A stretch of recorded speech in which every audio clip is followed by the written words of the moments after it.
Hello family, आपका हमारे YouTube channel में बहुत बहुत स्वागत है।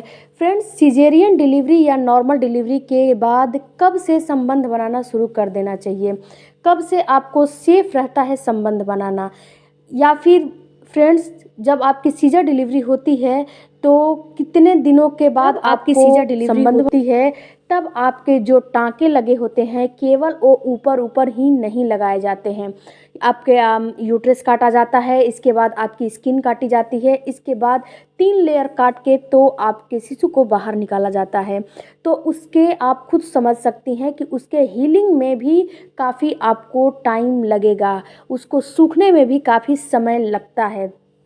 तो फ्रेंड्स, आपको जो है जब तक आपका टाका हील नहीं हो जाता है, यानी कि यूट्रस का या फिर ऊपर के स्किन का, तो टाका कम से कम 4 से 6 हफ्ते में हीलिंग उसकी पूरी कंप्लीटली नहीं लेकिन हल्की फुल्की हो जाती है। बट जो अंदर के टाके होते हैं वो कच्चे होते हैं। अगर आपने उस पर दबाव बनाया या फिर आपने उस पर जोर लगाया तो टाका टूटने का भी डर रहता है। इसके बाद फ्रेंड्स, दूसरा रीज़न होता है जो आपका प्लेसेंटा होता है। जहाँ पे वो प्लेसेंटा रहता है वहाँ पे ये जो प्लेसेंटा का निर्माण होता है, तो ये जब प्लेसेंटा और शिशु और महिला दोनों से जुड़ा रहता है प्लेसेंटा। तो जब प्लेसेंटा आपका निकल जाता है तो वहाँ से भी आपको वेजाइना के थ्रू हल्की फुल्की रिसाव ब्लीडिंग होती रहती है।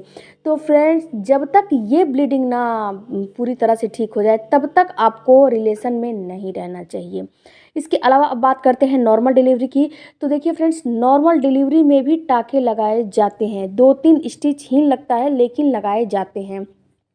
तो इसमें भी मैं आपको बता दूं, जब तक आपका जो स्टिचेज है वो ठीक नहीं हो जाता, सूख नहीं जाता, तब तक आपको रिलेशन में नहीं रहना चाहिए। क्योंकि जो नॉर्मल डिलीवरी होती है वो अंदर से चीज़ें ना जो है घायल हो जाती हैं। बाहर से तो आप ठीक ठाक रहते हो, नहीं दिखता है, बट अंदर से वो चीज़ें घायल हो जाती हैं। तो उसको भी अपने शेप में आने दीजिए। कम से कम उसका जो टाँका है, स्टिच लगे हैं, उसको कम से कम सूख के निकल जाने दीजिए, तो ही आप रिलेशन में रहिएगा। कितना जो है पेशेंट ऐसे भी आते हैं कि अभी टाँके लगे रहते हैं और उनका कभी कभी, नॉर्मल डिलीवरी की मैं बात कर रही हूँ, टाँके टूट भी जाते हैं, फिर से उनको टाँका लगाया जाता है, बट वो नहीं मानते हैं, फिर उनका टाँका टूट जाता है। तो 2-3 बार टाँका बहुत सी महिलाओं को मतलब लगाया जाता है। तो इसीलिए मना किया जाता है कि आप जब तक टाँका आपका सूख ना जाए, स्टेजेस आपके सूख नहीं जाते हैं, तब तक आपको रिलेशन मेंटेन नहीं करने चाहिए।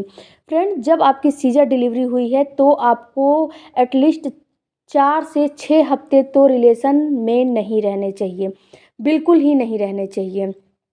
एटलीस्ट आपको तो कम से कम 6 महीने नहीं रहने चाहिए, क्योंकि 6 महीने जो है आपको डॉक्टर मना करती है रिलेशन मेंटेन करने का, वज़न उठाने का, घर के काम काज करने का। क्योंकि जो आपका यूट्रस का टाँका होता है, स्टिचेस लगे होते हैं, वो उसको खुलने का डर रहता है। कभी कभी क्या होता है, पकने का भी चांस रहता है। इसके अलावा फ्रेंड्स, आप अगर मतलब 6 महीने तो काफ़ी ज़्यादा लंबा टाइम हो जाता है, लेकिन आपको 3-4 से 6 हफ्ते तो आपको जो है रिलेशन में बिल्कुल नहीं रहना चाहिए, नहीं तो आपको ही नुकसान करेगा। एटलीस्ट अगर 6 हफ्ते भी आप नहीं, बहुत लंबी दूरी हो जाती है, नहीं लोग मानते हैं, लेकिन 4 हफ्ते, 4 वीक तो 4 वीक तो आपको मानना ही मानना चाहिए, मानना बहुत ज़रूरी है। और नॉर्मल डिलीवरी हुई है तो कम से कम आपको 2 से 3 वीक तो जो है मानना ही मानना चाहिए। क्योंकि फ्रेंड्स, ये आपके लिए तो नहीं, लेकिन आपकी जो वाइफ़ है उनके लिए काफ़ी समस्या पैदा करेगा, और आप बार बार हॉस्पिटल के चक्कर लगाओगे तो आपको भी समस्या होगा। तो ये सारी बातें जो है मना किया जाता है। इसके अलावा कई पेशेंट जो है नहीं मानते हैं, तो उनको जब तक समस्या हो जाती है, माँ अपने शिशु को इसके बाद फिर कराती रहती है, कंडीशन और आती है कि एक महिला के अंदर एस्ट्रोजन का, जो एस्ट्रोजन हार्मोन होता है, वो थोड़ा सा घट जाता है।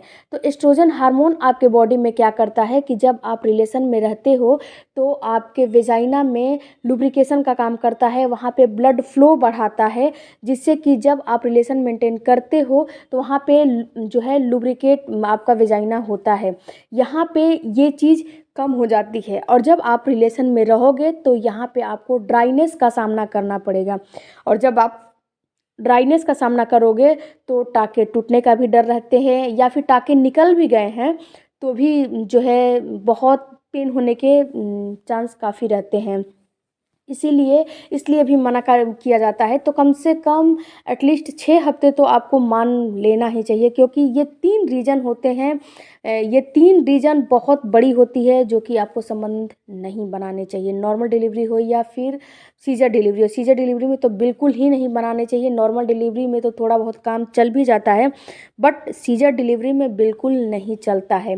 देखिए फ्रेंड्स, एक जो माँ होती है जब अपने शिशु को ब्रेस्ट फीड कराती रहती है, वहाँ पे अगर एस्ट्रोजन हार्मोन बढ़ जाएगा तो जो ब्रेस्ट फीड है, जो यानी कि जो ब्रेस्ट में मिल्क बन रहे हैं, उसकी जो है कमी हो जाएगी, वो कम हो जाएगा। क्योंकि एस्ट्रोजन हार्मोन ऐसा जो है काम करता है कि दूध का लेवल, जो मिल्क का प्रोड्यूस है, उसको कम कर देता है। इसीलिए आपको मना किया जाता है कि जब तक ब्रेस्ट फीड करा, जब तक यानी ब्रेस्ट फीड तो महिलाएं 4-4 साल 3-3 साल कराती हैं, बट जब तक शुरू में है 2 से 3 महीने कम से कम इसको अवॉइड करें, आपके लिए बेस्ट रहेगा। क्योंकि उस समय शिशु को काफ़ी जो है मिल्क की ज़रूरत होती है, काफ़ी उसको जब तक क्योंकि 6 महीने एक छोटा सा शिशु अपने माँ के दूध पे ही, अपने माँ के ब्रेस्ट फीड पे ही निर्भर करता है, और यहीं पे वही कम हो जाएगा तो उसका तो पेट भरेगा नहीं। और जब पेट नहीं भरेगा तो कितनी महिलाएं तो ऊपर का भी दूध पिलाने लगती हैं। बट आपको 6 महीने तो अपने शिशु को अपना ब्रेस्ट फीड कराना ही चाहिए। तो फ्रेंड्स, ये 3 रीज़न होते हैं जिससे कि आपको संबंध नहीं बनाने चाहिए। सीज़र डिलीवरी हो या नॉर्मल डिलीवरी हो, दोनों डिलीवरी में आपको मना किया जाता है कि 3 रीज़न होते हैं। इसके अलावा फ्रेंड्स, अगर आपका जो है सीज़र डिलीवरी हुआ है तो आपको क्रॉस लेग करके भी नहीं बैठने चाहिए। सीज़र डिलीवरी हुआ है या फिर नॉर्मल नॉर्मल डिलीवरी हुआ है, दोनों डिलीवरी में आपको क्रॉस लेग करके नहीं बैठना चाहिए। झटका देके उठना बैठना आपको बिल्कुल भी नहीं चाहिए, क्योंकि अगर आप ऐसा करेंगी तो आपके टाँके टूटने का भी डर रहता है। इसके अलावा फ्रेंड्स, आप अपने शिशु को कम से कम आधे से 30-40 मिनट अपने शिशु को, आधे घंटे हो गया, 30 मिनट हो गया, 40 मिनट हो गया, ब्रेस्ट फीड ज़रूर कराएं। एक ब्रेस्ट फीड करा लें, फिर दूसरी बार दूसरे तरफ का ब्रेस्ट फीड कराएं, नहीं तो आपके ब्रेस्ट में गांठ हो जाएंगे। और जितना ब्रेस्ट फीड कराएंगी उतना ही आपके ब्रेस्ट जो है मिल्क प्रोड्यूस कराएगी। बार बार ब्रेस्ट फीड कराएंगी, बार बार आपको दूध बनेगा। और जो है ब्रेस्ट फीड नहीं कराओगे तो वो जो है दूध धीरे धीरे जल जाएगा और वहाँ पे आपके ब्रेस्ट में गांठ जो है बनना शुरू हो जाएगा, जो कि काफ़ी पेनफुल होता है। आई होप कि ये वीडियो आपके लिए थोड़ा भी हेल्पफुल लगा होगा, तो चैनल को ज़रूर लाइक शेयर सब्सक्राइब कमेंट ज़रूर करें। मिलते हैं अगले वीडियो में। Thank you for watching, bye bye.